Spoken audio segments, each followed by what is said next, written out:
Hello everyone, this is Earth Archives. Speaking of World War II, many military technologies originated from this era, but without radar locking, how could the bombers at that time bomb accurately? This time we have to talk about Nazi Germany's scream of death, the Stuka bomber. Today we will get to know the anomalies in military history.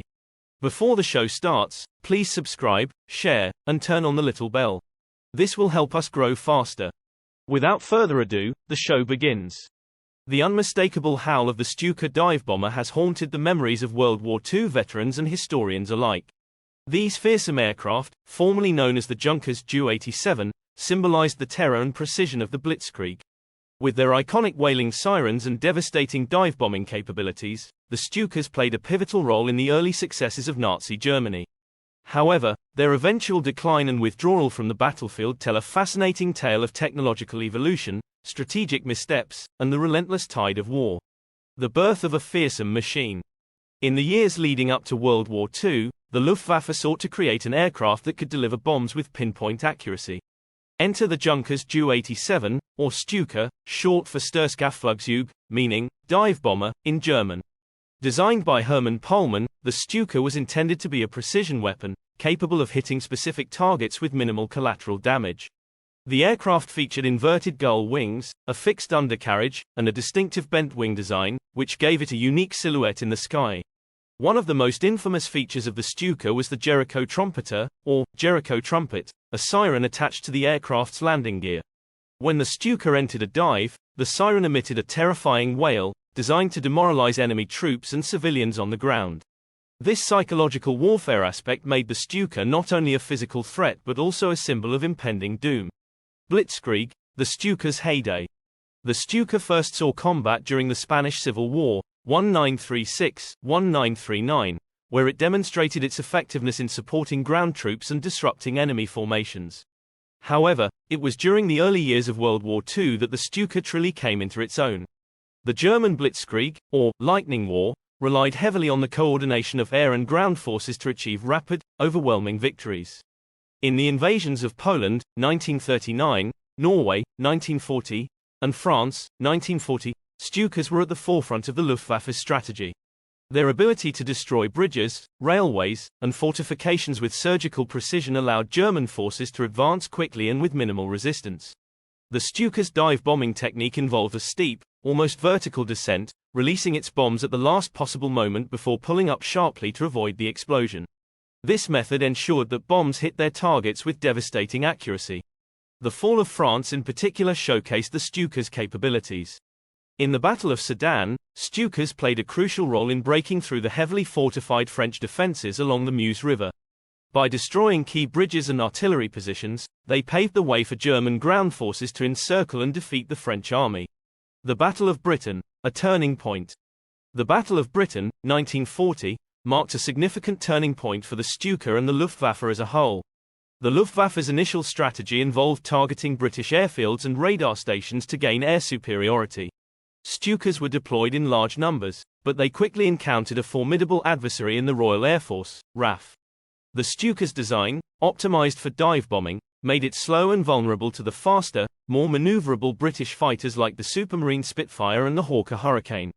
The RAF's strategy of intercepting and engaging Stuka formations before they could reach their targets proved highly effective. Stuka losses mounted, and the Luftwaffe was forced to reconsider their tactics.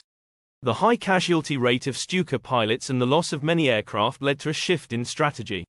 The Luftwaffe moved away from using Stukas in daylight raids over Britain and began to focus on night bombing campaigns, which were less accurate but reduced the risk of interception by British fighters. Eastern Front, the Stuka's second wind. Despite the setbacks in the Battle of Britain, the Stuka found new life on the Eastern Front. The vast expanses of the Soviet Union provided a different kind of battlefield, where the Stuka's precision and psychological impact could still be exploited effectively. The initial stages of Operation Barbarossa, 1941, the German invasion of the Soviet Union, saw the Stuka once again playing a pivotal role. The Stuka's ability to destroy Soviet tanks, supply lines, and fortifications contributed significantly to the early successes of the German forces. The harsh winter conditions, however, tested both the pilots and the aircraft to their limits. The Stuka's fixed undercarriage, while rugged, struggled with the muddy and icy conditions of the Eastern Front. One of the most notable Stuka pilots was Hans Ulrich Rudel, who became the most decorated German serviceman of the war. Rudel's record included the destruction of over 500 Soviet tanks and numerous other vehicles and artillery pieces. His exploits made him a legend within the Luftwaffe and a symbol of the Stuka's prowess. The decline begins. As the war dragged on, the limitations of the Stuka became increasingly apparent. The introduction of more advanced and versatile Allied aircraft, such as the American P-47 Thunderbolt and the British Typhoon, posed a significant threat to the aging Stuka. These newer planes combined speed, firepower, and survivability in ways that the Stuka could not match. Additionally, the Allies improved their anti-aircraft defenses, making it more dangerous for Stuka pilots to conduct their dive-bombing raids. The Luftwaffe tried to address these issues by upgrading the Stuka's armament and armor, but these modifications could not compensate for its inherent design flaws. The Luftwaffe's shift towards more versatile aircraft, such as the Focke-Wulf FW-190 and the Messerschmitt Bf-109, further reduced the need for specialized dive bombers like the Stuka. These fighter bombers could perform multiple roles, from air-to-air combat to ground attack, making them more adaptable to the changing dynamics of the war. Technological obsolescence. The rapid pace of technological advancements during World War II left many early war aircraft, including the Stuka, struggling to keep up. Jet propulsion, advanced radar, and improved aerial tactics transformed the nature of air combat. The Stuka, with its fixed undercarriage and relatively slow speed, became increasingly obsolete. Efforts to modernize the Stuka, such as the Ju-87D and Ju-87G variants, met with limited success. These later models featured more powerful engines and better armor, but they could not overcome the fundamental limitations of the original design. The advent of the Me-262, the world's first operational jet-powered fighter, underscored the technological leap that was taking place in aviation. The end of the line. By 1944, the writing was on the wall for the Stuka. The Luftwaffe had shifted its focus to defending the Reich against the relentless Allied bombing campaigns. Stuka units were gradually phased out or repurposed for secondary roles. The once dreaded dive bomber, which had symbolized the Blitzkrieg and the terror of the early war years, was now largely relegated to training and ground support missions. The final chapter in the Stuka's combat history came during the desperate final months of the war. As the Allies closed in on Germany from both the east and the west, remaining Stuka units were thrown into the fray in a last-ditch effort to stem the tide. Their impact, however, was minimal against the overwhelming Allied air superiority and the sheer scale of the advancing ground forces. The legacy of the Stuka. The Stuka's legacy is a complex one. On one hand, it represents the innovative spirit and tactical brilliance of the early Blitzkrieg campaigns.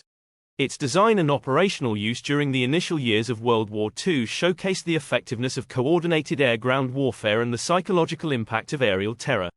On the other hand, the Stuka also symbolizes the limitations and vulnerabilities of specialized military technology.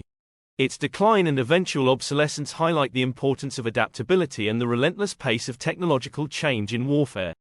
The men who flew the Stukas, from celebrated aces like Hans Ulrich Rudel to the countless pilots who did not survive the war, were part of a broader tapestry of courage and sacrifice. Their experiences offer valuable lessons in both the capabilities and limitations of air power. Conclusion. The story of the Stuka is a testament to the rapid evolution of military technology during World War II. From its early days as a terror weapon of the Blitzkrieg to its eventual obsolescence in the face of advancing Allied technology, the Stuka's journey mirrors the broader narrative of the war itself. The Stuka's distinctive design, with its inverted gull wings and wailing sirens, remains one of the most iconic images of the war. Its psychological impact on both enemy troops and civilians was profound, and its precision bombing capabilities were unmatched in the early years of the conflict. However, as the war progressed, the Stuka's vulnerabilities became increasingly apparent. The Battle of Britain exposed its limitations against a determined and well-equipped enemy. On the Eastern Front, while it found a temporary reprieve, the relentless advance of Soviet air defenses and newer aircraft eventually outpaced the Stuka's capabilities. The decline of the Stuka serves as a reminder of the importance of adaptability in warfare.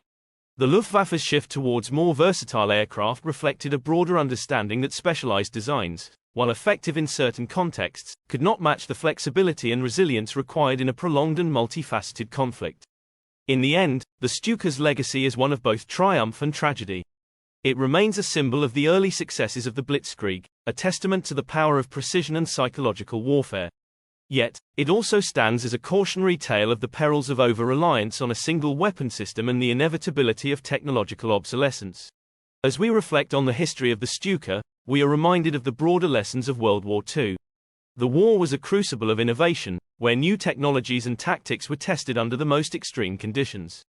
The Stuka's story is a microcosm of this broader narrative, a story of innovation, success, and eventual decline. The men who flew these formidable machines, their courage and sacrifice, are an indelible part of this history. And so, the howl of the Stuka's siren, once a harbinger of destruction, now echoes through the annals of history, a reminder of a time when the skies were filled with the roar of war, and the fate of nations hung in the balance.